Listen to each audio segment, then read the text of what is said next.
জি। জনাব আলাউদ্দিন মোহাম্মদ মানে সেনাবাহিনী ডিসেম্বরের মধ্যে নির্বাচন চাইছে, মানবিক করিডোর চাইছে না, মানে ডিসেম্বরের মধ্যে নির্বাচনের তো পুরনো কথাই, নতুন তো কিছু না। আম, মানে সেখান থেকেও কি কোনো বিশেষ বার্তা নিয়ে বা সেখান থেকেও কি কোনো চাপ অনুভব করার কোনো কারণ আছে? না, আমরা ডিসেম্বর কিংবা যদি অক্টোবরের মধ্যে নির্বাচন হয় আমরা কোনো চাপ অনুভব করছি না।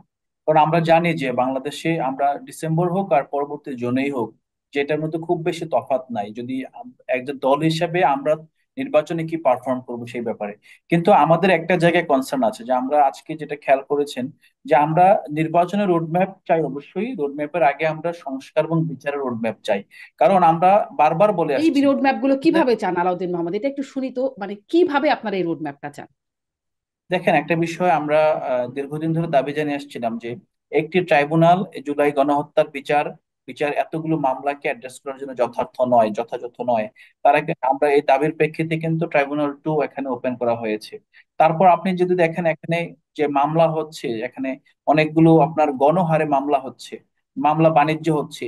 এই জায়গাগুলো সত্যিকার অর্থে যদি চিন্তা করেন, এগুলো কিন্তু দিস ইজ আমাদের রেসপন্সিবিলিটি না এগুলোকে থামানো। কিন্তু এই সরকারের, সাহেব মুশারফ ভাই এখন নাই, থাকলে এটা উনি আরো বেশি এন্ডোর্স করতেন, যে এই সরকারের দায় কিন্তু শুধু আমাদের দিকেও আসছে বারবার, যে হ্যাঁ মামলা বাণিজ্য হচ্ছে, বিচার হচ্ছে না, তাহলে আপনি যে বিচার চাচ্ছেন এই বিচারটা আসলে কিভাবে নিশ্চিত করবেন? কিন্তু অ্যাকচুয়ালি ধরেন যদি মানে বিএনপি ঠেলে আপনার গভর্নমেন্টকে, আমরা বলে করি যে না আসলে বিচার, তাহলে বিচার বাদ দিয়ে সংস্কার বাদ দিয়ে নির্বাচন করে ফেলি, এই যে একটা আপনার প্রবণতা আসছে, যে এগুলো এখন সম্ভব না, এগুলো স্বল্পকালীন মেয়াদে সম্ভব না, সংস্কার সম্ভব না। সংস্কারে অনেকগুলো বিষয় ঐক্যমত তৈরি হয়েছে, যেগুলো বিষয় তৈরি হয়েছে, আটটা বিষয় প্রয়োজনীয় সংস্কার।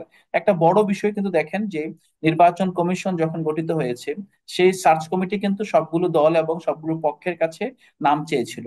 আমরা তখন অবস্থান ক্লিয়ার করেছিলাম, যেহেতু বাংলাদেশের নির্বাচন ব্যবস্থা ভেঙে পড়েছে এবং নির্বাচন ব্যবস্থা সংস্কার কমিশনের মাধ্যমে নির্বাচন ব্যবস্থাকে সংহত করা হবে।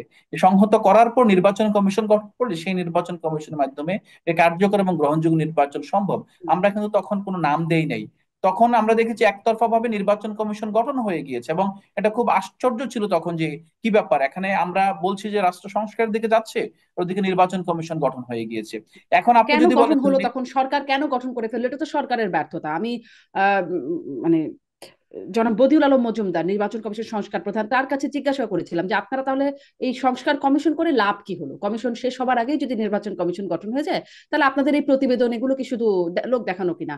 তিনি বলছেন এই বিষয়টা আমি জানি না, তিনি এরকম না, ভাবেই একটা পাশাপাশি রিপ্লাই নির্বাচন করেছিলেন। কমিশন ইতিমধ্যে বলেছে অফিসিয়ালি, যে নির্বাচন ব্যবস্থা সংস্কার কমিশন কি সংস্কার করবে না করবে এটা তাদের দেখার বিষয় না। তাদের কাজ নির্বাচন করা, এবং তারা নির্বাচনের জন্য প্রস্তুত। দেখেন, এখানে কিন্তু মূলত আমরা বলছি না যে এখানে একটা সংস্কার বিরোধী ব্যাপার। এখন যদি নির্বাচনটাই সংস্কার না হয়, আপনি যদি বলেন প্রয়োজনীয় সংস্কার, যদি একটা জায়গায় সংস্কার বলেন, তাহলে আমরা বলবো যে নির্বাচন ব্যবস্থাটা সংস্কার করে দেন। মিনিমাম এই ব্যবস্থার মাধ্যমে তো গত 3টা নির্বাচন বাংলাদেশে হয় নাই, বিভিন্ন ভাবে প্রশ্নবিদ্ধ হয়েছে। আপনি নির্বাচন ব্যবস্থা অন্তত সংস্কার করেন, সংস্কার করার পর আপনি তফসিল দিয়ে দেন। তো এই জায়গাটা কিন্তু আমরা আজকে স্পষ্ট করেছি যে নির্বাচন ব্যবস্থা সংস্কার করতে হবে। তো এখন আপনি যদি বলেন নির্বাচন আগে যে সংস্কারের কথা বলছি, তো এই নির্বাচন যদি সংস্কার ছাড়া হয়ে যায়, তাহলে তো এই কমিশন নির্বাচন করবে। সেই নির্বাচন একটা মধ্যরাতে নির্বাচন হতে পারে, আপনি আমি মানে কেউ বলতে। আপনারা কি এই কমিশনের অধীনে নির্বাচন চান না?